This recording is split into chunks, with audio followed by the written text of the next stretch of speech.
Hello, ladies and gentlemen, boys and girls, people of all ages, sexualities, and identities, and welcome back to another film review. And today's film review is a very interesting one I've really wanted to talk about for a long time, and that is The Crow. So, The Crow, what is it about for anyone who's not in the loop? Well, The Crow is a tragedy. Pretty much a kind of spin on Romeo and Juliet, but in a gothic death way. The Crow is about two lovers who pretty much have had a really close relationship for years when all of a sudden their relationship is interrupted by a bunch of thugs who take advantage of one of them and kill both of them in the process. After them both being killed, the boyfriend gets stuck in a kind of limbo in which he wakes up and decides to go on a killing rampage. The reason for this rampage is so he can be rejoined with his lover once and for all, and they can both live happily together. But of course, the deal that he makes comes with a cost, and this cost is his own life. How far will he go for love? Now, you're most pretty confused. Why do I put two pictures up? Well, of course, there's been two films and two adaptations, and this is a classic example of it. I was just recently, a second ago, watching the very first example, and I've noticed some significant differences between the original and the modern one. The original from 1994 follows the exact same kind of story premise with a subtle difference.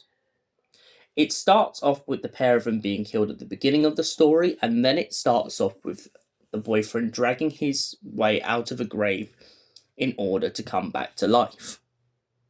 He then goes back to his flat and starts to be tormented by images of the one he loved and everything they'd done together. Whereas in the modern 2024 one, which I absolutely love, we find a kind of reckless character who starts off pretty much bumping into his girlfriend at a kind of rehabilitation unit. Both of them have been hooked on drugs and both of them are connecting over this. But as they both try to go back to the normal world, they get caught up in something that she never wanted to get revealed. Turns out that her father is part of some kind of demon cult, and of course, he has the power to control people and make them take their own lives. But trying to escape this is inevitable, and he gets shot in the process. After being shot, he gets taken to a whole other world, which I like to call a cross between Stratford Station and Colchester Station. Of course, without all the people, and it's abandoned. The only thing he finds when he wakes up are a bunch of crows, and as he looks around the place, he bumps into an old guy who is very wise. The guy points out to him that the only way he'll ever get his lover back is if he goes back to the real world and kills the people who killed him. But the old guy doesn't tell him something until it's too late. He doesn't tell him that, in doing so, the only way to bring back his loved one is to sacrifice his own life.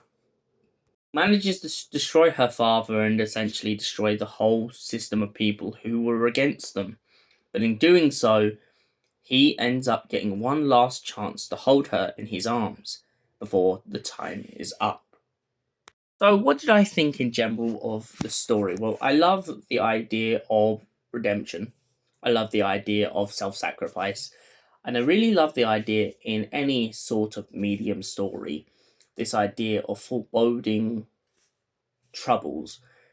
I really like the idea that as the story progresses, we get to go from this guy who is kind of selfless and very happy with his own life to this guy who really has to take responsibility and decide what world he wants to live in. Personally, I like the modern version of The Crow, but I am currently in the process of rewatching the original one, so my opinions may change.